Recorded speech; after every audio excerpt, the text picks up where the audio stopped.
Okay, the October 9th meeting of the Historic Landmarks Commission will come to order. And the first item is general business and public comment. If there's any member of the public wishing to speak on any item that is not on today's agenda, you may do so at this time.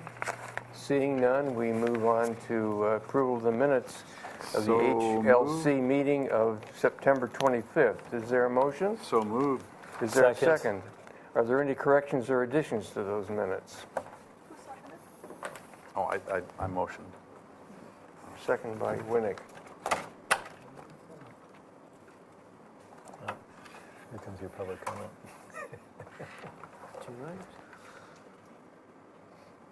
Any comments? Everybody's good? John, What? call the motion. I was waiting for Mr. to see if he had any comments, but that's okay. All in favor of the motion to approve the minutes, say aye. Aye. Opposed? Motion carries. Consent calendar. Yes, Mr. Chair. Ms. Gantz? Item A at 1200 State Street was project design and final approvals as submitted. Item B at 33 West Victoria Street was final approval of the TimberTech Docksider plank in TimberTech gray. Item C, 124 to 152 East Carrillo Street was continued indefinitely to the full board for review and acceptance of a Phase 1 archaeological resources report and revised light fixtures. Item D at 1400 Santa Barbara Street was final approval as noted on sheet 7. And item E at 1816 State Street was final approval as submitted of the review after final. Those were all reviewed by Commissioner Sharp. Mr. Chair, would you expand a little bit on what your decision was on item D, 1400 State Street, Santa Barbara Street? Which one again? That's the restroom. The restroom project was very minor. It consisted of rerouting the two entrance walks to the doors to lengthen them. Instead of a straight shot, they're now an arc to get the percentage of slope down so that is ADA acceptable. They are then adding the split rail fence that is currently there in the immediate area on both sides of those, so people do not take shortcuts to the walk and ruin the landscaping. And they're adding a new light fixture over the entrance of each of the restrooms. They're relocating a drinking fountain from the children's play area and putting a new roof on, reusing the existing tile. They're reusing these. Yes. Thank you very much. I appreciate that. Was there a motion to ratify the consent calendar? So moved. Second. All in favor, say aye. Aye. Opposed? That was Winnick and Kamish over here. Commish. Sure. Winnick and Drury. Winnick and Drury. They don't know who Commish is. I didn't either, but That's all I ever some call them. garbage behind me. Look into it. Announcements, requests by applicants for continuances, withdrawals, future agenda items, and appeals. Ms. Gantz? Yes. Chair Suding and Commissioners Boucher and Murray will be absent from today's meeting. And then staff would request the appointment of a new Historic Landmarks Commission sign committee alternate because Commissioner Drury, he was the previously appointed alternate, can't attend the sign meetings on Wednesdays because he teaches. So we need somebody. Who would like to volunteer? That would be Wednesday at 10:15 if needed. It's going to work. Mr. Schallenberger, weren't you doing it? I'm not the alternate. Oh, you're the, okay. He's the appointed second person because Louise It's like can't do 10:15. it anymore. It's not So that we often. have Natalie Cope, who's not on HLC, as one person, and then we have Commissioner Schallenberger, who's filling in to the end of the year for Commissioner Boucher. So we need an alternate in the event that Yes. Commissioner Schallenberger can't make it. Never buried. Really? All right, I mean, Mr. Winnick is saying Oh, he will God. be happy to be the alternate. I typically have Yeah. conference calls at 10:15. And, but and then, we will be reappointing to the different committees, so in January. So Commissioner Winnick, thank you. You're welcome. Thank you. I'm happy to do it. And then Commissioner Arias has been requesting the site visit to the art museum at each meeting, and I've been kind of holding off on that because I would prefer that site visit be closer to when the project comes back to the HLC. So I spoke with the applicant. Their goal is to submit the project for their planning commission hearing within the next 4 weeks. So, and I would think they'll be coming back to the HLC after that. I was wondering if maybe you'd like to join the planning commission when they have their site visit, which would be the Tuesday before the Thursday meeting, whenever that turns out to happen. Would you prefer that, or would you prefer to have your own? I mean, it would probably be less resources and staff time and everything if you could just join the planning commission site visit on the Tuesday morning, but it's up to you. Does anyone have a preference or an objection to us doing it with the planning commission? I do not. I'd be happy to do that. I wasn't Better planning on chance of attending. discussing it back and forth and pointing out issues. It's not Wednesday at 10:15, is it? No, it would be on it would be a Tuesday. Oh, it would be a At Tuesday. 7:15. A Tuesday morning. So I'll notify everybody, and I'll make sure that Ms. Sounds like a Brooke plan. is apprised that you will be joining the site visit for that item. Thank you. Thank you. Mm-hmm. And that's all I have, Mr. Chair. Mr. Chair. For Ms. Arias? For a future agenda item, I noticed that the stone pines, excuse me.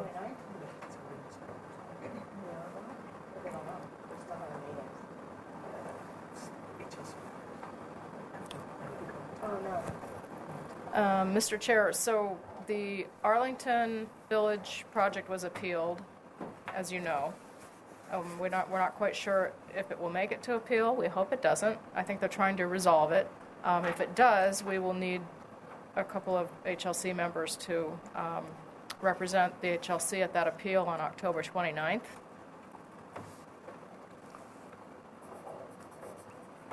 I will be out of town. You'll be That's out a of town. I'll be Tuesday? in the Yes. Is there a time certain? No, it's not even scheduled yet. But that's the date that they've chosen.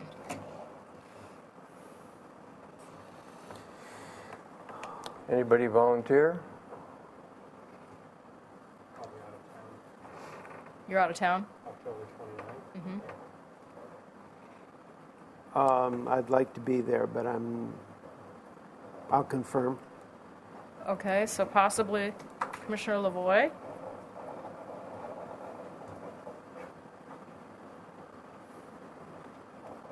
Yeah, looks like I can. Anybody else? Commissioner Arias, would you like to? Not really, but I will if I have to. That sounds like a yes. Not Sounds like really. an enthusiastic yes. I'm sorry?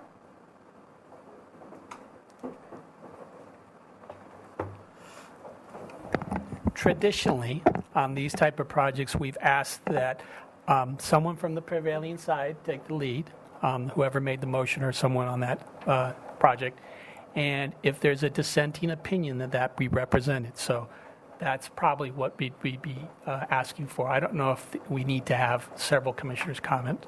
Just I'm the dissenting opinion then. I was in favor of it. So so. there you have it. No, well, And I wasn't there should present be for the someone I was No. gone. who supported it. I did. Right, so I guess you were on the prevailing side also, so. What time is it? It'll be in the afternoon. It'll be in probably between 2:30 and 4, somewhere in that time frame. On a city council meeting day? Yes, that day, Tuesday. yes. I would be willing to come, since I was instrumental in putting on a lot of the conditions. Okay, Okay, so- Ms. Arias had the floor about 5 minutes ago. Yeah, for future agenda items, I would like, you can't hear me? I couldn't before. Maybe it was the coffee maker. I didn't realize you were speaking. Go ahead. Yeah, I was. I noticed that they replaced one of the stone pines in front of the church, and now I see two more stone pines that are looking in very bad shape. And I would like, as a future agenda, since these are landmark trees, that it be placed on our agenda to discuss with the park department. Am I not on? I think I'm on. Discuss with the park department. To discuss with the. Yes, you're on. I'm on. To discuss with the people responsible for the trees in the park department, what is the status of these pines, and are we going to lose all of them, as obviously this fungus is moving down, possibly moving down the street. We need to know what's going on, because we're going to lose quite a few trees if this continues as it is now. So I would very much like to have a future agenda item to discuss the future of those pines. I'm sorry, I Pass that couldn't. along. We'll pass that along to Parks and Rec. Yes, please do, because I'll be following up on it. Also, I think we have to consider the size of the replacement.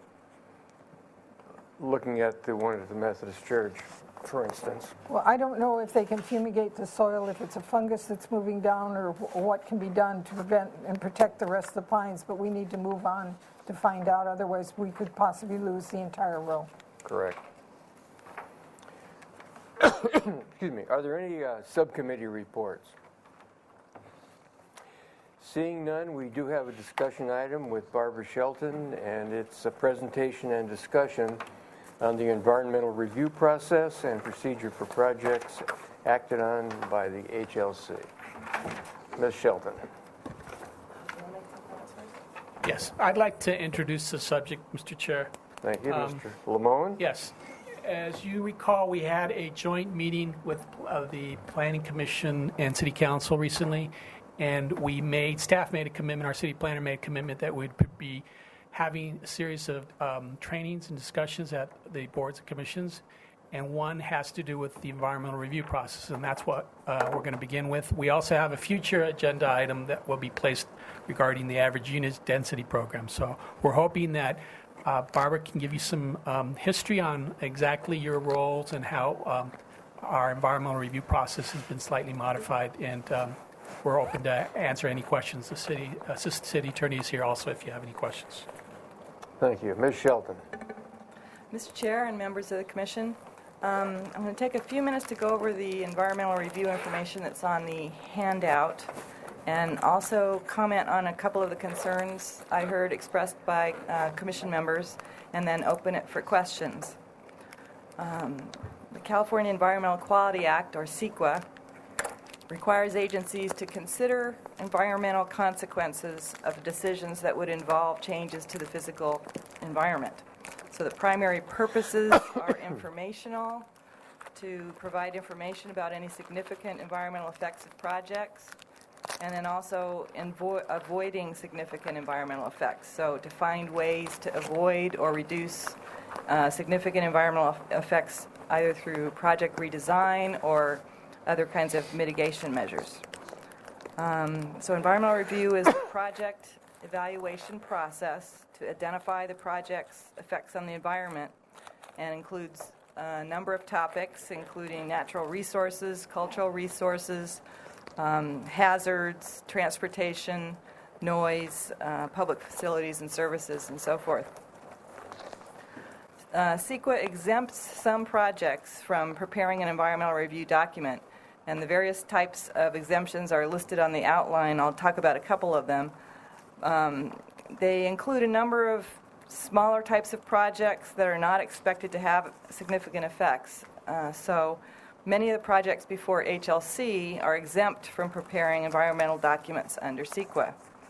The categorical exemptions are specified types of minor projects that typically do not have significant effects, such as alterations or replacement of existing structures and facilities, small land alterations, that type of thing. And then there's also the CEQA Guidelines Section 15183, projects consistent with the general plan, and HLC has had a few of these recently. This section of CEQA guidelines exempts projects that have net new development if they are consistent with the density that was evaluated in the general plan EIR, and if any project-specific effects are dealt with, addressed through standard existing development standards, so they don't need any additional mitigation measures from an environmental review process. The staff roles for CEQA exemptions, the staff conducts a preliminary review with an environmental checklist, and they require any technical studies necessary to document impact levels and then determine whether the project qualifies for a CEQA exemption and which type. And I just wanted to emphasize that under the city CEQA guidelines, exemption determinations are delegated to the staff level. So staff makes the exemption determinations. A staff CEQA exemption determination can be appealed, but that's done following the project decision, and that uses the regular city appeal process for a project. The HLC role for CEQA exemptions, you have archaeological and historic structure reports that are used in CEQA, and HLC reviews them for adequacy and accepts them. The staff CEQA exemption determinations are provided for information on HLC design review decisions. And for these Section 15183 exemptions, HLC makes a CEQA finding prior to the project approval based on the staff determination. Then for initial studies and negative declarations or environmental impact reports, the basic procedures: if a project does not qualify for a CEQA exemption, an initial study is prepared to determine what type of CEQA document is required. The environmental review document then identifies existing environmental conditions, project impacts to the environment, and any mitigation measures to reduce impacts. The two main types, a negative declaration or ND, is an environmental document prepared if all the project impacts are shown to be mitigated to less than significant levels. And an environmental impact report, or EIR, is prepared if significant impacts may result from the project. So the staff roles for initial studies and environmental documents include preparing the initial study, determining the type of environmental document, preparing the draft document, and conducting a public review period. That includes, for EIRs, that includes a planning commission hearing. And then preparing a final document in responses to comments. Again, the CEQA document determination and the adequacy of the document analysis may be appealed following the project decision. The HLC roles for environmental documents, one thing is to assist staff in CEQA determinations that involve historic impacts as part of the design review process. Also to consider environmental impact analysis, which is intended to inform a design review decision, and that is done along with staff recommendations, consultant reports, and public comments about environmental impacts. And then there's the decision maker role, and of course sometimes the HLC is the main overall project decision maker, and sometimes it's the planning commission or the city council or staff hearing officer and so forth. For negative declarations, the decision maker for the project adopts the final ND and makes findings. For environmental impact reports, the planning commission certifies the EIR as adequate and complete, and then the decision maker makes environmental findings based on the EIR analysis. And then finally, a few comments on some of the issues that have been raised. A concern was expressed by some of the commission members about adequacy of knowledge or qualifications to make decisions on environmental review matters. I would note that the city has always conducted CEQA review for design review projects, and that's true up and down the state. Frequently, the design review projects are exempt, and so a lot of times there's no environmental review document. But occasionally there are these documents and these roles for the HLC. But decision-maker boards are not expected to be experts in all of these environmental impact subjects that I listed. But there is quite a bit of knowledge among commission members. Just there is a lot of overlap between CEQA topics and design review work with site design. There's overlap with scenic resources, circulation, drainage, water quality, noise, lighting. You've got historic and archaeological issues. Landscaping may overlap with biological resource impacts. But at any rate, we all have different backgrounds, but we all rely on the analysis of others as part of the CEQA process. And so at the staff level, staff has master environmental assessment guidelines and maps and other information that provide a basis for their project analysis. And as needed, that's augmented with technical studies by experts in the different subject matter. Also, when an environmental document does come before you, it includes information about what the criteria were for determining the impacts and so forth. Another point I wanted to make was I mentioned that under the adopted city procedures, CEQA exemptions are made at the staff level. But I did want to note that the decision maker should feel comfortable with the CEQA exemption determination. So if there is, public comment or other information that's coming out as part of the process that raises some questions about whether the project should qualify for an exemption, the commission should ask about it, and the staff should be able to respond, hopefully to the satisfaction of the majority of the commission. But, on occasion, an exemption determination may even be overturned and an initial study and environmental document prepared.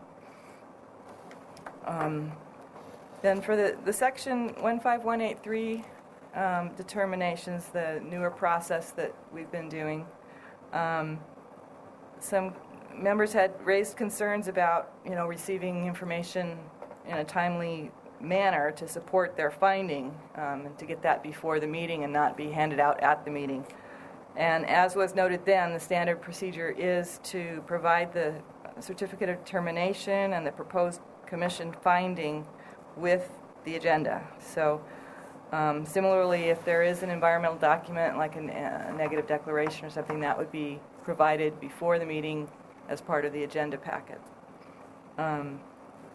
Mr. Chair, that concludes my presentation unless Mr. Limon or Mr. Vincent have some additional comments they wanted to make, and we can take some questions. Mr. Limon? Yes, I wanted just to mention one thing, that I think what happened with the recent project where we had some concerns about how much information was relayed to you was we were developing our procedure and process, and that's was part of the delay in getting that information to you, and working on these conditions related to these projects. I know that our city planner is concerned with respect to future projects and developing these type of conditions for these projects, because most of these conditions are essentially reminders. They're set out to remind a developer that they have to comply with a specific standard, and or during construction or part of the CFO process. And I know in the future we're going to be looking carefully and trying to limit these conditions. And it also puts us in an awkward position because these conditions are often not coordinated with other departments. There's not a DART process involved. That's sort of the crux of the issue. And we don't want to introduce a set of conditions that are not inclusive. And therefore, it's much better to say, you're going to have to comply with any ordinance that applies to this project. So I just wanted to point that out. So you might not be seeing a project with, a lot of conditions in the future, because that's sort of the direction we're heading towards.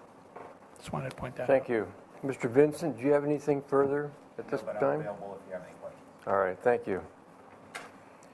Does the member of the public have any questions at this time or comments? Mr. DeForest? Thank you. I've just found through the years of coming to these hearings that sometimes staff makes his decisions on historic or possible historic structures. I mean, just historic structures that are historic, but not so designated and officially. And I've been concerned about that who is, and often the staff is not completely familiar with or aware of all the historic background to a certain site or building. So it would be nice to have more HLC review or public review, because often the public knows more of the history of a site than is found in the street files. Thank you. Thank you. Any other members of the public wish to comment? All right, we'll bring it back to the commission for questions. Anyone have any questions of Yes. Ms. Shelton or I may?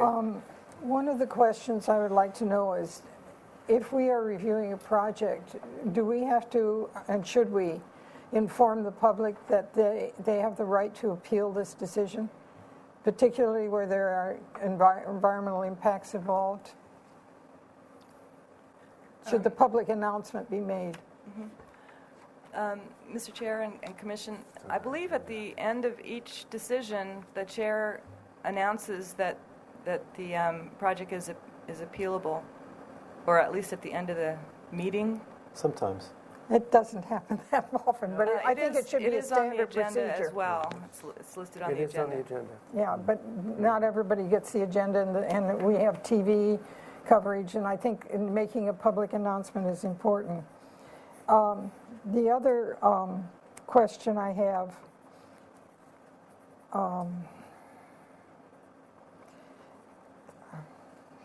I'll go on with somebody else. I wrote my notes and I can't read it. My pen is running out of ink. Anyone else have any questions? Mr. Lavoy. Mr. Chair, the problem seemed to be that once an applicant passes by staff and they get a categorical exemption or exempt or consistent with the general plan, that all of a sudden they think that they don't need, that we can't weigh in on certain items. And it is maybe just their perception, on their own.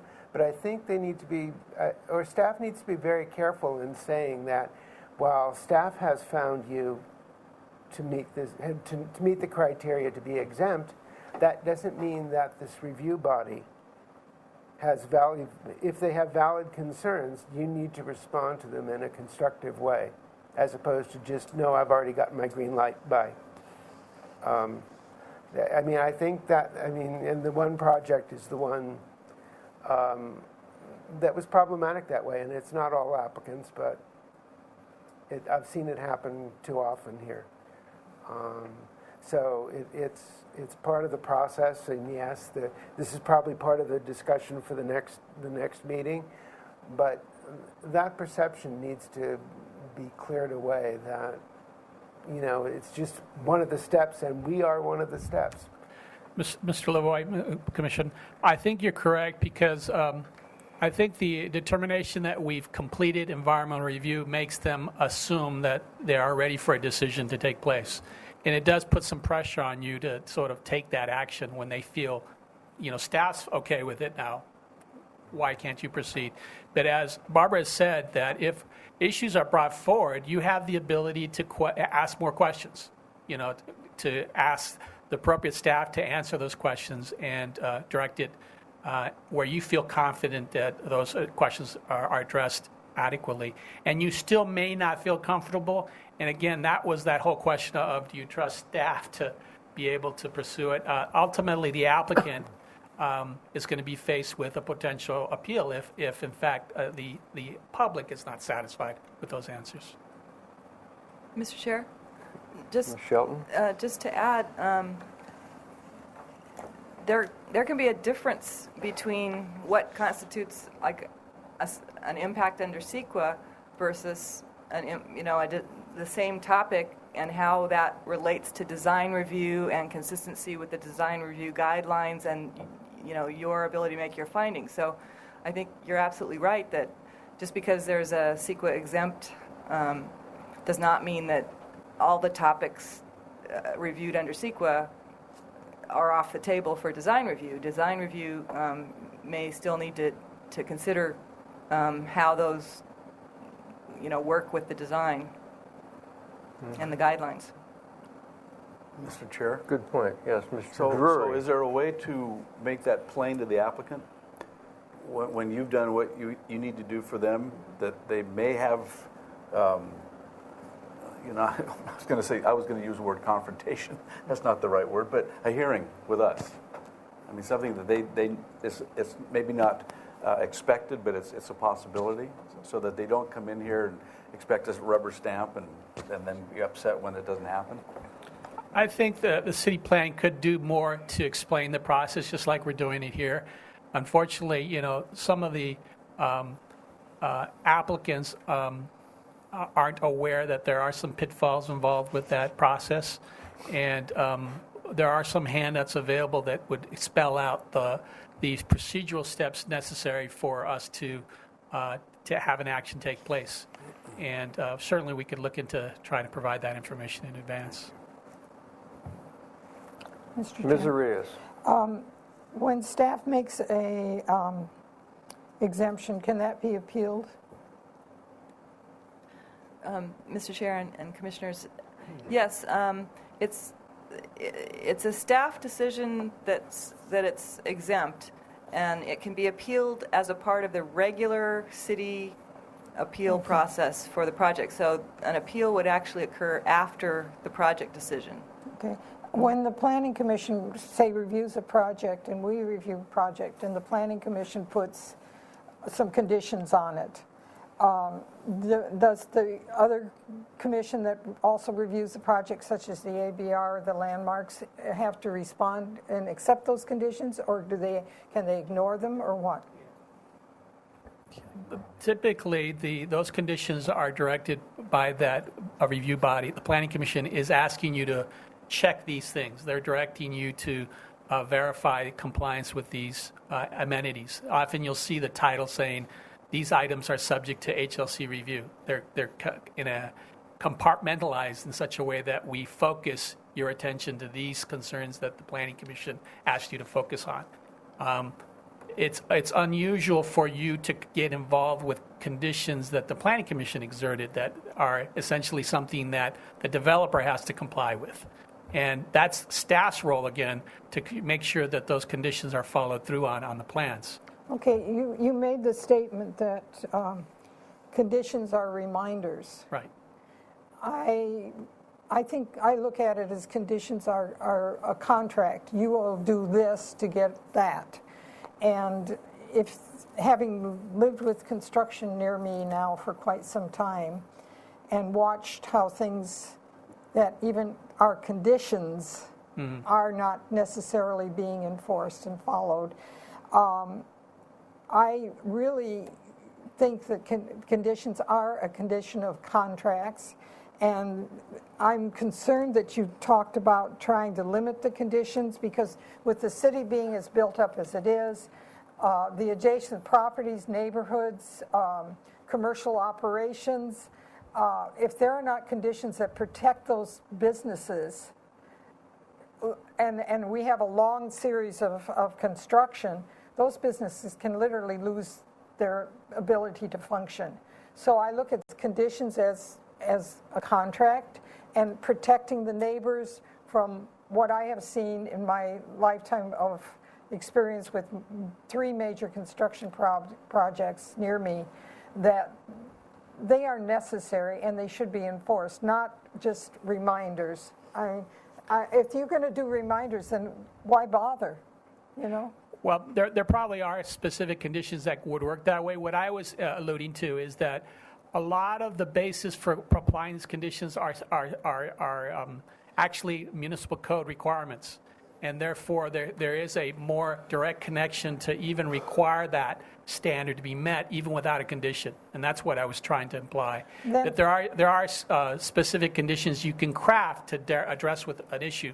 I know that we've been working with our building inspectors, specifically on erosion control measures. We used to have a series of conditions that were laid out to prevent these issues from having problems in the field. Now we have specific stormwater management and erosion control practices that are part of the code that they are required to enforce. So they're saying, why are you putting them down as conditions when we're already required to enforce this? So there have been those discussions. Another example would be limited construction hours. We've had this construction debate about how on a design review project, we would limit construction from occurring on the weekends or on holidays, because that somehow protects the neighborhood from noise on the weekends. Yet we have other construction projects that don't have that condition being constructed in the same neighborhood. And does that make sense to limit construction on one development and down the street not have that same condition? So again, trying to be consistent in how we apply these conditions, so they mean something. And that construction restriction typically was generated based on larger projects where we really had a concern about a big commercial development having impacts to that neighborhood with a lot of noise. And somehow we translate that maybe we need to have that condition on other projects. So again, we're looking closely on when we apply these conditions. Then wouldn't it be advantageous to make sure that the commissions that are reviewing these projects are aware of these conditions, these that are already covered? Well, I think we're going to continue to refine them and come to you and explain why these conditions are limited, because we don't feel that they're necessary. But I think last time we spoke about a project, you said, can we adjust the conditions? Can we adjust the language? These are typically crafted conditions. Mr. Vincent knows that. They're carefully crafted for a reason. And so we try not to customize these conditions in any manner that's not consistent with the terminology we use. Another question. Do you have problems or concerns of working with other agencies within the city to make sure that there's a coordinated effort so everybody understands what's working? It's not a problem, but I think you're going to have this discussion when we talk about the average unit density issue, about whether or not we have a coordinated review as part of those projects, because obviously other departments have their own concerns that they want to incorporate into the design. And if we're not routing the project to those departments, there is this expectation that the applicant has to do it. The applicant has to inquire and make sure that they comply. It is a difficult process if, in fact, those other departments are not involved in that coordination. So isn't it in the best interest of the applicant as well as the commission that we get as near an acceptable project, one that has gone through all the laundry before it comes to us?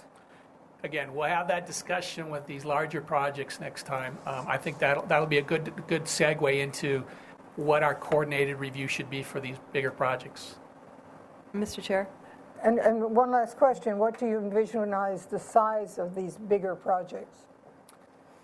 Well, I don't think City Council and the Planning Commission had a consensus. And we proposed, I think, 3 stories or more than, I think was it 20 units or 10 units? I think that's what Betty was proposing, that would be an automatic. 10 or 20, which was it? I think it was 10, as I recall. That we would have this automatic referral to the Planning Commission, or we would suggest that staff would have a recommendation for that. I think we're going to have some more discussion on exactly what that referral process will be. Thank you very much. Mr. Chair? Yeah, Barbara? On that, I believe there's John Ledbetter and Betty Weiss are planning to come to your October 23rd meeting to actually have this discussion about the average unit density size incentive program, and they're still working out the procedures, and that's what they want to come and talk to you about. All right, thank you. Are there any other comments, questions? Yeah, Mr. Schallenberger.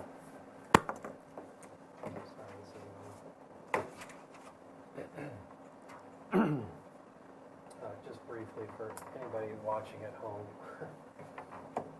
all of this consternation, we're talking about the exceptions to the rule. I mean, 9 out of 10 projects go through the process nice and smoothly. Everybody understands the steps involved. So I don't want there to be the misconception that that there's some larger issue that's plaguing the city. This is just sort of working out the finer details of the process. Very true. Well, thank you, Barbara. Thank you. And Jaime. And Mr. Vincent. We are about 8 minutes behind here, so let's move Quite a along. long agenda, too. Yes. We might be able to catch up quickly. Item 2 is 33 East Canyon Perdido. Where's that? Work on the Loberos Theater. We're just here every week.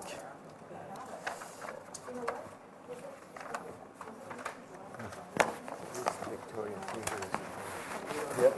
You're done with that one. Today, we're going to be looking at the review after the final approval of the refurbishment of the existing sign letters, new uplighting of signage, and the columns on East Canyon Perdido frontage, I believe. Could you introduce yourselves, please? Joe Wilcox with KBZ Architects. Yeah, Joe Wilcox with KBZ Architects. Matt Gradius with KBZ Architects. Thank you.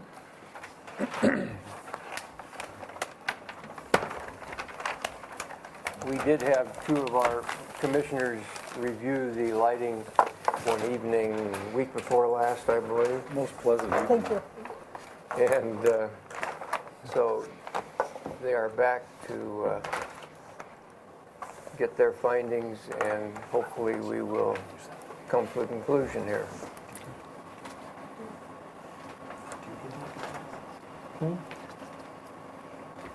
you have any further to add? No, other than we had the site visit in the evening at nighttime, and we're able to see the actual installation as it's proposed with ground lighting. And Matt has brought some photos of the existing letters. The letters are off the face of the building about half an inch or so, Matt. Yeah. And in order to reduce the shadow, we want to pull it a lot closer. And as you'll see from the photograph, some of the letters are crooked and so on. So I'll let Matt talk to that. Yeah, so you can see that the O is probably the worst condition, but you can see how it dips. Sorry, I'm using my finger.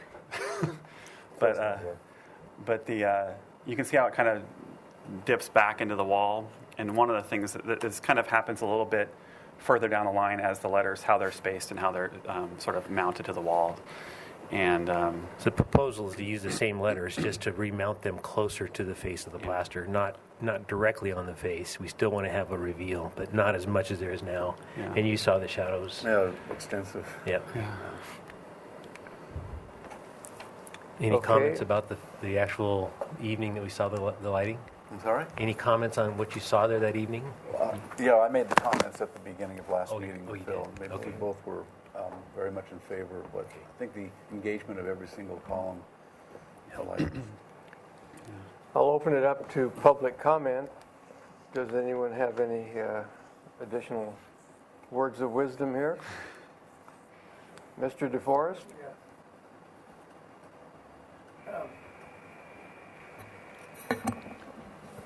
I don't quite fully understand what's going to be done, but and I want to be assured that the lettering isn't changed in any way. Just remounted, or if it turns out one of the letters is falling apart, it needs to be replicated exactly. Thank you. Thank you. I think we've heard that that is the case. It will not be altered other than the pinning will be cut down in depth. Any questions from members of the commission? Mr. Chair? Mr. Yeah, Drury. I'd just like to know how close you plan to, well, you have like a quarter inch of reveal, so Yeah. to minimize any cast shadow from underneath, Yes. I'm assuming. Yeah. Yes. And you And so figured it also looks good during the daytime. Yeah. Yeah, so it'd be about a quarter of an inch, cut it in about half of what there is now. Can I ask a follow-up question? Yes. No, well, Mr. Chair, could the subcommittee refresh my memory on what exactly you're recommending? Well, when the lighting first came about, when we were first there at that time, that there were just the lights on the 3 columns that are not engaged. Yeah, 4 columns that are part of the foyer, and Commissioner Suding thought that we should maybe engage all of them, the ones that are. Light all the ones, including the ones that are engaged, and that was a really good solution. It's a really lovely facade with them all lit. Okay. And I know that there was some discussion about dimmers on each one of those, and there was some concern that there'd be some perhaps fiddling with dimming and so on. So that maybe needs to be addressed at this point, so that we don't And have any questions about some dimming, some not, and overly theatrical, perhaps. yeah, we've actually called out on here that they're in ground on dimmer controls. That was one of them. Yeah, all of them. All of them. Yeah. Is that the Commissioner's pleasure? Well, can I follow up? I have a question. Mr. Winnick, Yeah, please. and also, although I wasn't on the subcommittee, I sort of had a little bit of discourse last time when the subcommittee spoke, and Phil Suding, who's not here today, Chair, did express a concern that was expressed during your meeting that perhaps the light level should be controlled by the lamping rather than through dimming. In other words, if it's perceived that the lights are too high or too high a lighting level, that maybe it would be a better idea to actually change the lamping to smaller lamps so that it's not totally reliant on the dimming. The one question I wanted to ask is, I understand that you're putting the letters on shorter pins, about a quarter of an inch. Is the intention to then make it consistent quarter inch all the way down, or would they still be on an angle the way they're depicted in this photograph currently? Consistent. Consistent, yeah. Yeah. So it'd be the They same. will all be in the same plane. Yeah. Right now, they're all out of plane. Got it. And that wasn't the original intention. No. Okay. Thank you. And may I continue just a Yes, little bit? Mr. Drury. I also recall that there was that discussion we had in meeting, but at the Libero, I think there was a suggestion that there be a warmer gel placed over those lamps so that the lighting wasn't just this white, cold light, that it was a much warmer, more like the street lights that are in that neighborhood. Okay. Yes? Yeah, yes, Yes. that was a part of the discussion. I'm just smiling because of the street light across the street that's so bright. It looks like it belongs at the airport. Well, we're going to, yeah, okay. Okay, you saw it. Yes. Yeah. And he's been very vocal about Oh, it. he was. I didn't know that. Okay, it was I interesting. liked it a lot. No, I didn't. Who wants to see more? I kept seeing airplanes wanting to land. Mr. Lavoie. Exactly. So all of that information is now on your drawings? Yes. Yeah, if you go to, we have the whole lens assembly called out here. So the specification for the lamping, for the lenses that are being stacked inside, the thing will fit a few types of lens for diffusion, for aiming, for different types of lamping elements. And so that's all been specified here. Okay. Mr. Chair. And no dimmers. Mr. Schellenberger. There are dimmers. There are dimmers. They're on dimmers. Okay, you need to take that note off. Well, wait a second, They want because to then you dim may want to change your lamping. Right now, it's a 19-watt LED.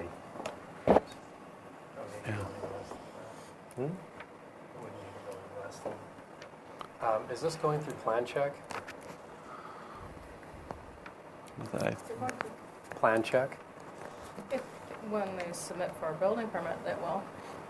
So I just wonder if there are any energy calculations concerns.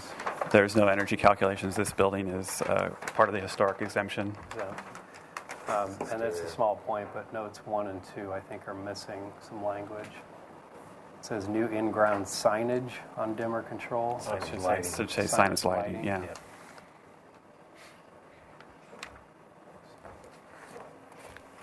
Mr. Chair, and there will be Mr. Drury. a warming of the light.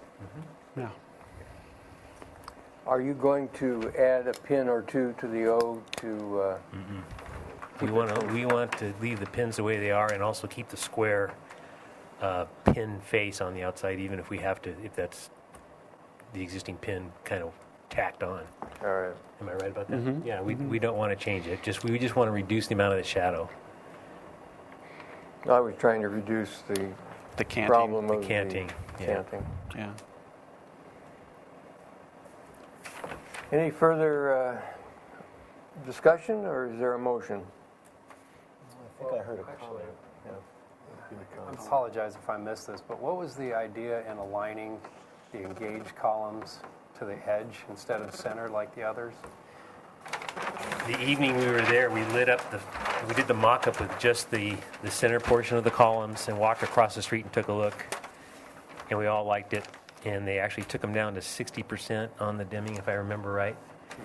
And then the question came up as what happens if you add the outer columns as well. And we did that as well. We set that all up, and then we went across the street, and everybody across the board said it looks much better for that whole elevation to be washed in light. My question was about the alignment of the light with, and as it relates to the column itself or the pilaster. In detail 2, it's centered on the column, and in detail 3, it's aligned to the right. Yep. That's because of this access ramp is already built, and we've already got a retaining wall there, and so we have them both offset, on the outsides offset the same amount. Okay. And it actually looked well. I see. We set them up that way that night as well. Yeah. Mr. Chair, Mr. Drury? is it time for comments? Yes. Comments, please. Well, I'd like to make a comment. This is one of the major cultural resources downtown, and there's been a great deal of care and a lot of time spent at the Historic Landmarks Commission about it, and great back and forth. And I think everything seems to be in place, and the subcommittee did arduous labor looking at the lights a couple of weeks ago. Every time we went across the street, we were dealing with industrial lighting in the privately owned parking lot at the corner of Anacapa and Cannon Perdido. And I don't know if the light is in compliance, but it seems to me too big, too bright, and too tall. And it's completely out of scale with the surrounding neighborhood, which includes the El Paseo, post office, and the Libero. And I'd like to know, I'd like to find out further about that particular light that illuminates the private parking lot. So I think is a detriment to its surroundings. That's my comment. Mr. Chair? Mr. Gaines? I know that it has not been permitted, and I will go ahead and submit an enforcement complaint form on behalf of the HLC. Great, thank you. Thank you. My turn? I'm going this way? Comments? Yes. Mr. Winnick? Okay, so I think I just want to clarify it. So I was looking at the details. I didn't see actually it calling out the gel. I see it calling out the other lenses and things like that. So I think I just would like to, when the motion's made, that we'll just add that there should be color correction for that meeting. Because, for instance, that's circled next to it, but the gels aren't. So just, and then the second thing is I'd be comfortable, since it was 60% light that you guys dimmed it down to, would be to, rather than do dimming, I would propose instead to use LEDs that are 60% less bright than what was used in the mock-up, if that's what was arrived at. I think that's a more straightforward way to make the lighting of the building consistent so that it doesn't vary when some maintenance person decides to change the dimming. So I would try to find the complement of whatever 60% is of 19-watt LEDs. And then Thank you, I think Mr. the project's good. Lavoie? Any? You answered all my comments. Thank you. Ms. Arias? Nothing. Mr. Schellenberger? Mr. Drury, anything final? Is there a motion? Mr. Chair, I'd like to make a motion Mr. Winnick? to approve the project with the following comments. I guess final design approval after final? What do we call that? It would be final approval of the review after final. Thank you. Terminology. Thank you. That's what it is. I'll second that. Oh, wait, I see the applicant would like Yeah, to say something first. in the event a 60% lamp is not available, can we stick with the dimming? I mean, it's not, the idea behind the dimming was not to ramp it up, but was to actually do what we did on site, which was to bring it down to a level. So I'm just, my concern is that we try and set ourselves up for something we can't actually achieve, which is getting a 60% of 19 lamp. But So if it ends up being 70%, I guess my concern is that, because I've dealt with maintenance a lot of times. In fact, I'm not even excited about gels, because what happens is maintenance people will throw the gel out when they change the lamp. I've had this happen on projects. So I find that the more that can be done, that's done physically, rather than leaving it up to the vagaries of how somebody might set something in the future is better. So I would rather say that it would change the motion to be something where it would be in the neighborhood of 60%. Yeah. Because then if it ends up being 70%, No, I totally understand that. I have one other point. This isn't just a custodian that's changing the lamps. It's the theater director who's heavily involved in this theater. And theater people like to be able to manipulate columns and lights, and they do it on the interior all the time. I would like to say that we get the color correction you like, the less wattage, but we're still giving dimming capabilities to go down. I know they're going to want to play with it, but they don't want to look like a used car lot. I know that too. Yeah, that's this director. Yeah. They change. That's true. I think what Joe's saying though is that if it's at the 70% or 60 to 70% and still had the dimming. To go Oh, down. I'm fine with that. Yeah, That's what okay. I That's thought you were telling us to take the dimming out. No, what No, I'm no. saying is if it's Okay, perceived perfect. that 60%. No, you answered my question. Yeah. Yeah. 60%, but dimming still Yeah. part of the Yeah, system? yeah, Okay, Thank you. with that. Yeah. Okay, Yeah. good. Sorry that we weren't understanding. Yeah, that's Okay, my concern. so back to a motion. Yes, I'll so are you placing a condition? Are you? Yes, crafting? so we're review after final, so approval of review after final with the following condition, that as presented, except that the lamping would want to be reduced from 19 watt LEDs to something that would be in the neighborhood of being comparable to, say, 60, 70%. Okay, so with the condition that the lamping That the lamping be Be reduced below 19 watt LEDs. below 19 watt LEDs. That's Okay. what was submitted, to something that would be comparable to in the neighborhood of 60 to 70% of the luminosity. And that, That's 11 watts. so just wanted maybe to know. 12 is the 12 one watts, that you okay. find. And then that the gels also be included in order to perform color correction. That the gels be included. That gels be included for color correction. You need to get in And the that motion the about dimming correcting the as front page, submitted the is things that you acceptable. raised. Since that seemed to be a Second. question. We have a second. Any discussion? Ms. Arias? No, I was reminding him, Oh. he wants the language corrected on the front page. Oh, Oh, yeah. I'm sorry. Yeah, we'll fix that. Yes. We'll fix Yeah. the note. Yeah, Yeah, we'll fix the note. Well, note get corrected. And what was it now? In-ground lighting. New in-ground signage lighting. Yeah. Note number 2. And 1 and 2. So please One and also two. correct the One and notes two. on the front page on A0.1, notes 1 and 2, to state that it's new in-ground signage lighting on dimmer control. A0.1. Calling out the detail anyways. well, the devil is in the Okay, detail. we've had a motion second, I think. We did, Any further discussion?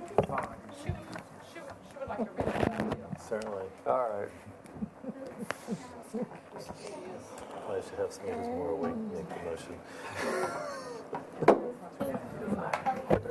Go around the end of the desk. Okay. So what I I have is, of course, the final approval or review after final. The first condition is lamping shall be reduced from the proposed 19-watt LED to something in the neighborhood of 60% or 70% luminosity. 62-70%. Correct. 6270. 60. The gels shall be included for color correction and correct the notes on the front page of A 0.1, notes 1 and 2. Thank you. Okay. All in favor of the motion say aye. Aye. Opposed? Motion carries. All right. Congratulations. Thank you, guys. Yes, Yes, thank you. And thank our subcommittee for yes thank you, Michael. giving up an evening. Boy, it was a tough evening. Jimmy's was over. Yeah, Feel that Jimmy's, night. I yeah. wonder what it was. And Willie was there, you told us. That's right, Willie behind the bar. We'll take those. I think she said we can take You those. have to go Oh, there. so that's why you volunteered. Nobody's going to call us. When's that? Yes. I just need one. Oh, we've got some Yeah, here. but it's not the restaurant. It's Jimmy's Oriental Garden. The bar's real. Right, we got them. You guys. Evidently, 3 days in. Okay, our last project is number 3, 1318 Morrison Avenue.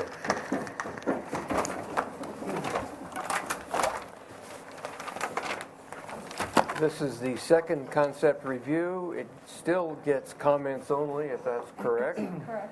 Project requires environmental assessment, staff hearing officer review, and neighborhood preservation ordinance findings. Could you introduce yourselves? I'm please? Brian Pollard, architect. This is one of the owners. Firestone. Oak Firestone. Chris Hill. Chris Hill. You need to, if you're going to, yeah. There you go. There we go. Okay, You know, this is the same set without the creases. Would that help present it a little better? Sure. yes. You can just lay it right over. Play-Doh. Make a lot of noise. Okay. So the last time we were here, this was been a while. It's probably been, it's been since May. So we have been spending some time on this and took all your great comments, which was basically initially was to go back to the boards and take another look at this thing. We started with basically a camelback kind of addition to the single-story bungalow that sits on Morrison Avenue. And so I wanted to kind of refresh the memories of what it was before. Mr. Chair, excuse me, could we ask staff to review our comments from the last meeting? Mr. Chair has them right there. Thank you. Hang on just a sec here. It's going to be pretty enthusiastic.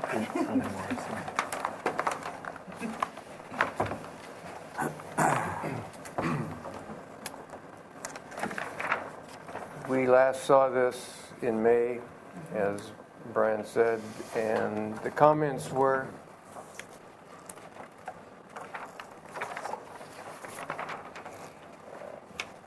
the modification is aesthetically appropriate. The proposed modification does not pose consistency issues with Lower Riviera Special Design District guidelines and neighborhood preservation ordinance findings. Add depth to the two-dimensional drawing, show sections or show both. Provide more photographs of adjacent properties. Work with the neighbor across the street to minimize visual impacts. Study the depth of the eave located on the second story at the southwest elevation. Study the relationship of the rafter tails on the proposed addition as they relate to the first floor top of windows.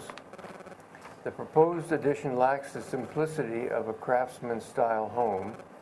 Change the orientation of the roof plane on the second floor. Portray a horizontal massing feel from the front.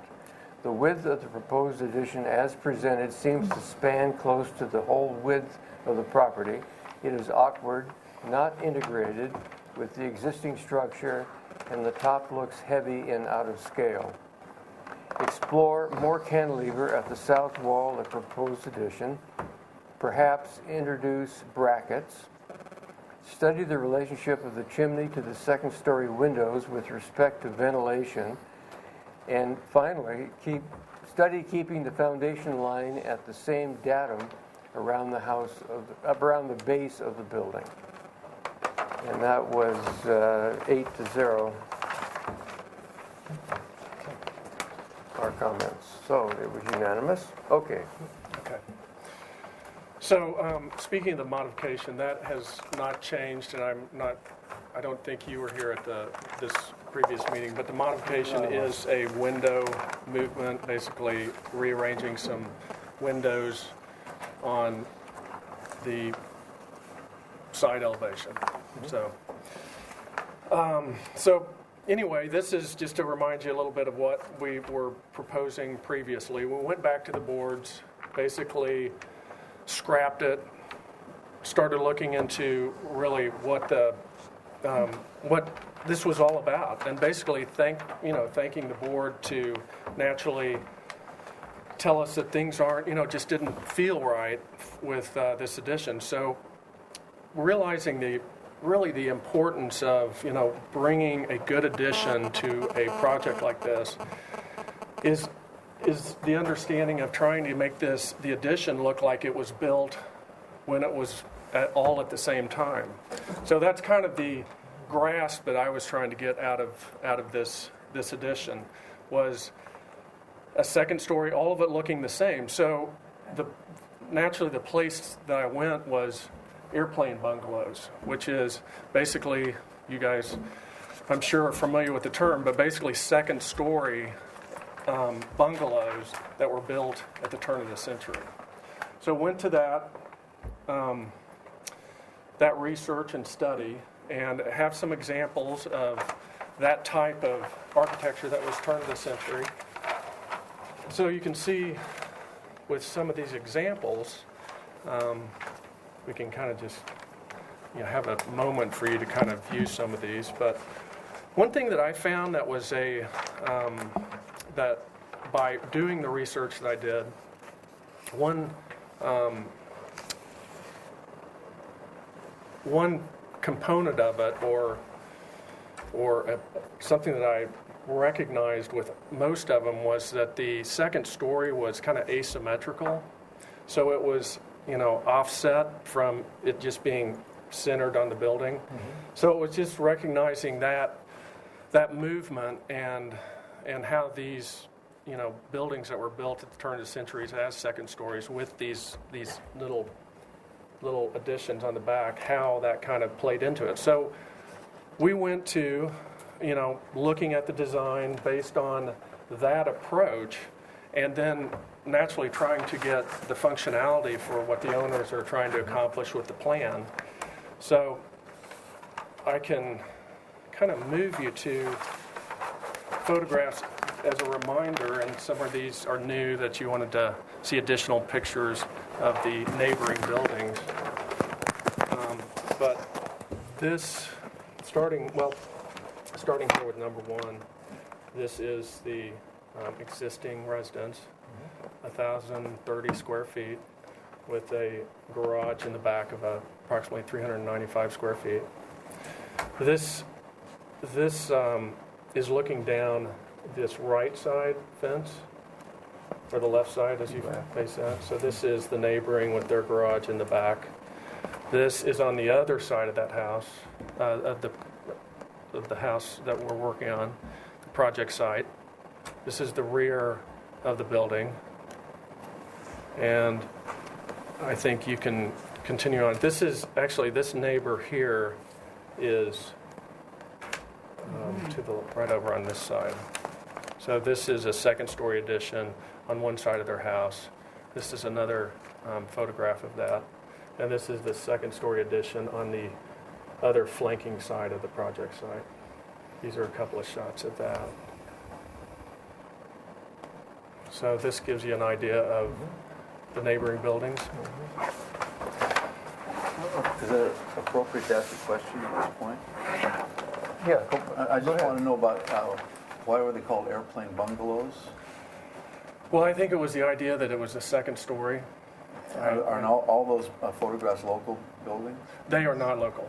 They could be. They certainly look Yeah, they. coherent. Okay, thank you. Sure. I didn't mean to interrupt you. I think So we are proposing an addition of 358 square feet to the second story, this portion, and 137 square feet to the existing first story. And a part of that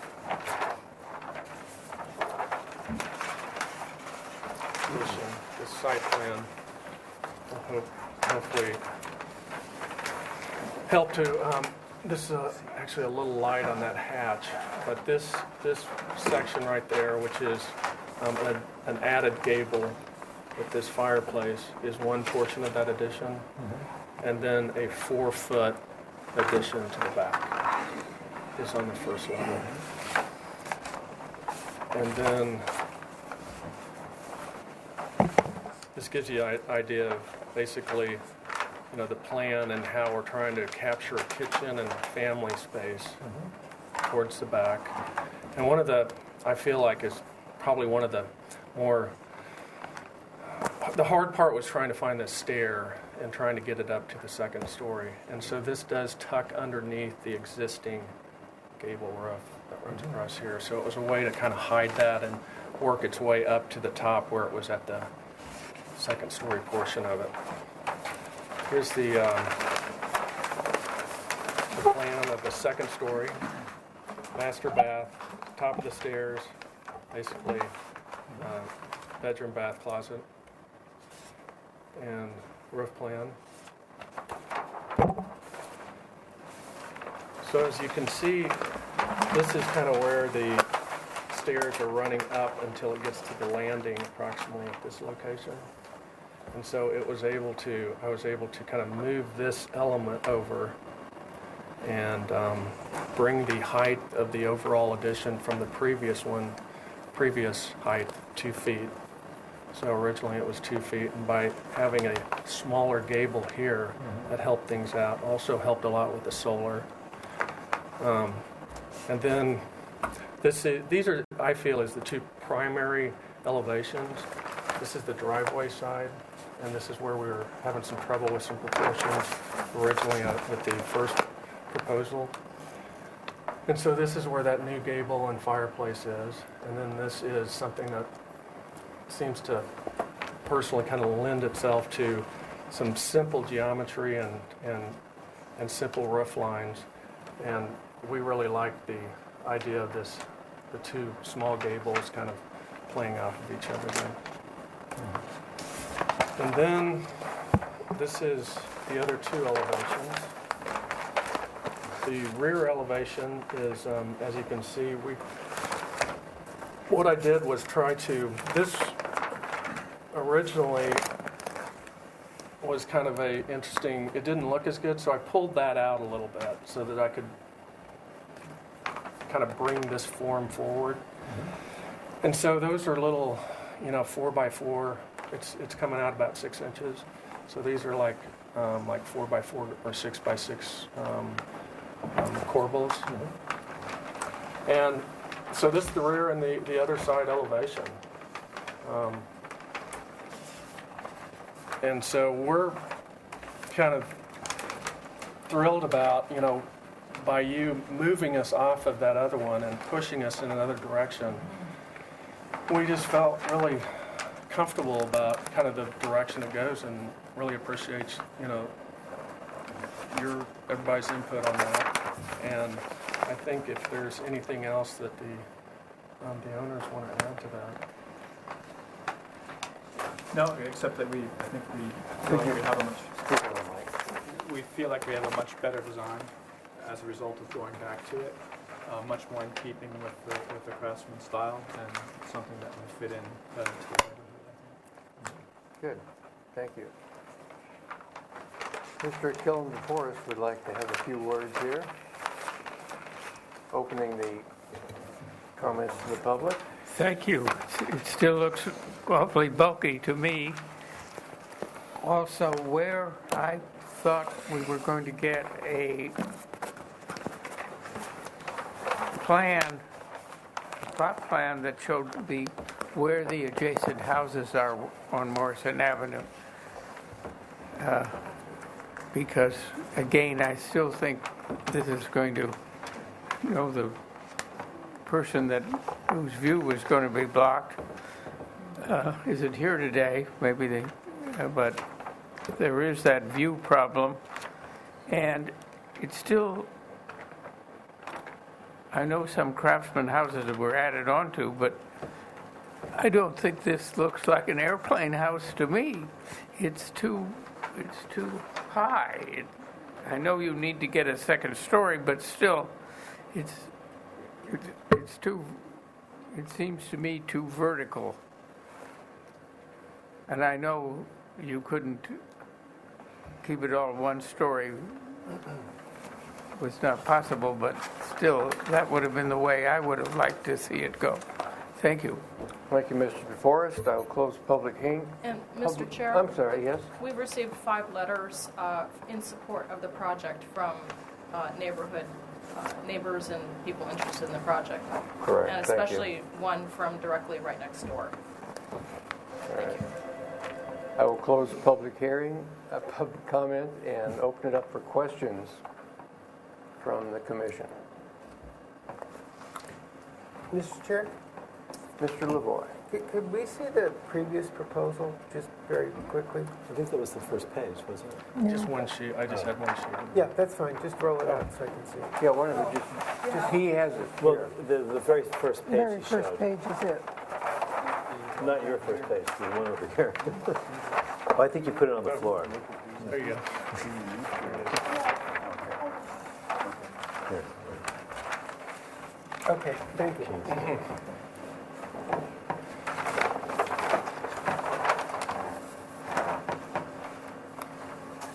Any other questions? Yes. Mr. Schallenberger. On sheet, you're rendering elevation A6, I believe it is. So if you look at the southwest elevation, where the peak of the roof is, the upper roof, it looks like the ridges would align. But then if you look down at the southeast elevation, it looks like the ridge is lower on the... I'm just wondering what the intent was as far as engaging ridges.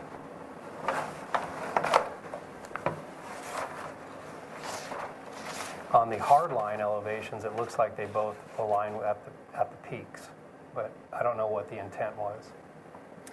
The intent was the ridges to be the same. Okay. And then on that same page, if you look at the southwest elevation, it looks like the roof eave extends beyond the chimney in the lower floor, but in the southeast elevation, the chimney is proud of the eave. So I'm not sure what is the intent there as well. Yeah. Right. I would, yeah. A comment from the board on that would be Okay, thank you. helpful. Any other questions? Yeah, just Mr. to Drury? be clear, Mr. Chair, so what Commissioner Schellenberger was saying is that you would not have that roof proud of the chimney. You would have it as it appears in the southeast elevation. I do like how this Yeah. looks. Right. I think that the depth of that fireplace would need to come out further to accomplish it, to have the same break, the same dimension as all the existing. So that's what seems to be the one that I prefer there. So would you, with this whole, what would it be, the east elevation, would that all come out with, including the chimney and the width from the porch out toward the driveway? Or just the chimney itself? Just the chimney itself, I would think, would be the way to catch that eave and let it run into the stone fireplace. Thank you. So, can I get a clarification? For historic reasons, that's the original chimney. Would you be taking it down with a mason and rebuilding it? It's not an It's not. existing fireplace. There's nothing there. Okay. Yeah, there's nothing So there. you're building that. Right. Okay, I wanted to make sure before. All right. Yeah. Any other questions? Comments, Mr. Schallenberger? Sure. Generally, I think it's very nice. I think you're accomplishing the program in a very sensitive way to the neighborhood and to the style of architecture, generally speaking. The only comments were formed in a question earlier, but as you go forward with your details, those things will be resolved. But generally speaking, I think it's very nice.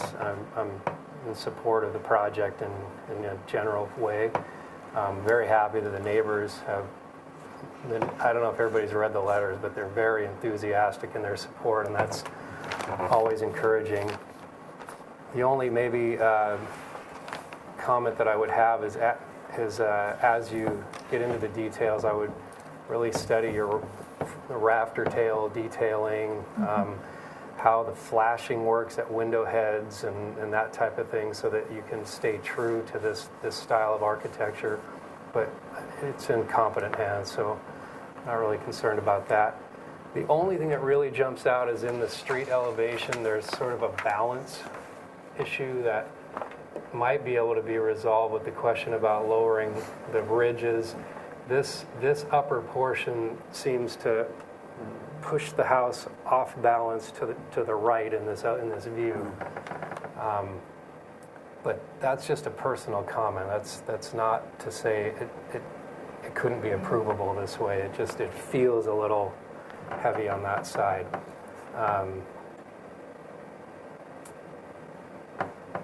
That's it. Thank you. Mr. Reyes? No, I agree. I think the comments that you made are excellent. Mr. Lavoie?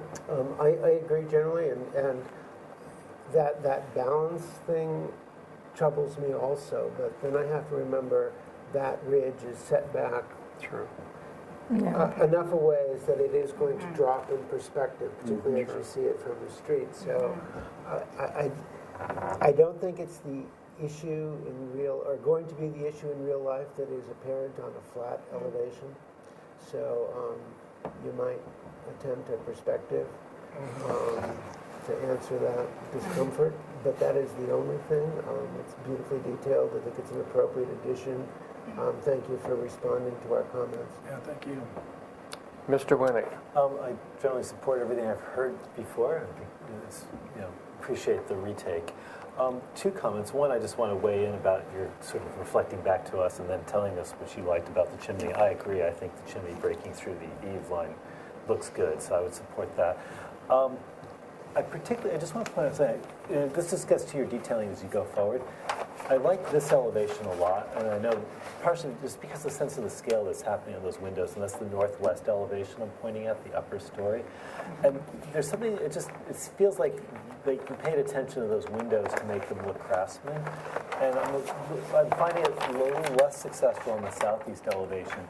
These windows look a little more run-of-the-mill, and they look less sort of influenced by the craftsman period. So I would just invite you to look at those as you detail it, sort of following Commissioner Schallenberg's suggestion about looking at the detailing of your rafter tails and stuff. I would also just look at those elevations and fenestration, and that's on the southeast elevation. Okay, thanks. Mr. Drury? Mr. Chair, I like this design very much. I just think that there's something about, and it may be a perspective issue, the way the chimney kind of intersects with the rafters behind, and how it's the masonry of the chimney isn't higher than the roof line of the front of the house. Can that be lifted a foot even, so that it gets unstuck somehow? I mean, and it may be nothing more than I'm looking at it on a plan, and as Commissioner Lavoie was saying, the perspective issue might resolve all that anyway. On the plan, everything looks really close, and you don't want on a stiff southeast wind, smoke blowing in the upper story, but obviously it's not that close at all. I'm in support of the project. Great, thank you. Yeah. My only comment would be that, as was stated initially, it appears that ridge should be lowered and stepped down a little, that it becomes a little too much alongside that driveway, and anything you can do to bring that down. But as was stated, it is quite a ways away from the front of that, and it's going to recede enough that it probably is fine the way it is. Other than that, I have no further concerns or comments. So this gets positive comments. Mr. Chair? Yes. So we would like a little summary of those comments for the staff hearing officer to refer to, because this will be going on to the staff hearing officer for approval of their zoning modification. Whoever would like to make that motion, we also just would like the statement that the proposed modification is aesthetically appropriate, and that the proposed modification does not pose consistency issues with the EPB guidelines or the neighborhood preservation ordinance. Question. And since I just read that, whoever makes the motion, we can just include that, and I'll have and Gabriella can then include that in the motion. Ms. Arias? Our agenda says comments only. It doesn't say anything about a motion. It has to have a motion in order to go on to the staff hearing officer. So it does get a motion, it's just not getting an approval here. It's just We should, then our agenda should show that that a motion is on there. I mean, if it's going to be our action, we need to have it on our agenda. This is not taking an action, this is just forwarding it on to the staff hearing officer. That's all it's doing, it's not getting an approval. The comments are being forwarded in the form of a motion, as I see it. Mr. Chair. Yeah, can we pull it a little longer to get it? Mr. Chair? Please do it. Mr. Lavoie, I'd like to make do a us out of motion this, for would you? indefinite continuance with the comments to the staff hearing officer, as staff so eloquently stated. I'll second that motion. Okay, and that the design is generally approvable. Yes. And supportable for the by a majority of the commissioners. That the additional attention to the detailing and proportion of the windows and rafter tails and other architectural elements is desired. and shall I add the language that I read? Yes, please. Thank you. That was at the beginning. That was, remember, eloquently stated. And that was seconded by Mr. Winnick. Do we vote on it? No, I'll second I'll it. defer. All in favor, say aye. Aye. I've got to tell you, this is appealable within 10 days. Somewhere here, I wrote that down. Do you want a copy of the letters that were sent in? Susan?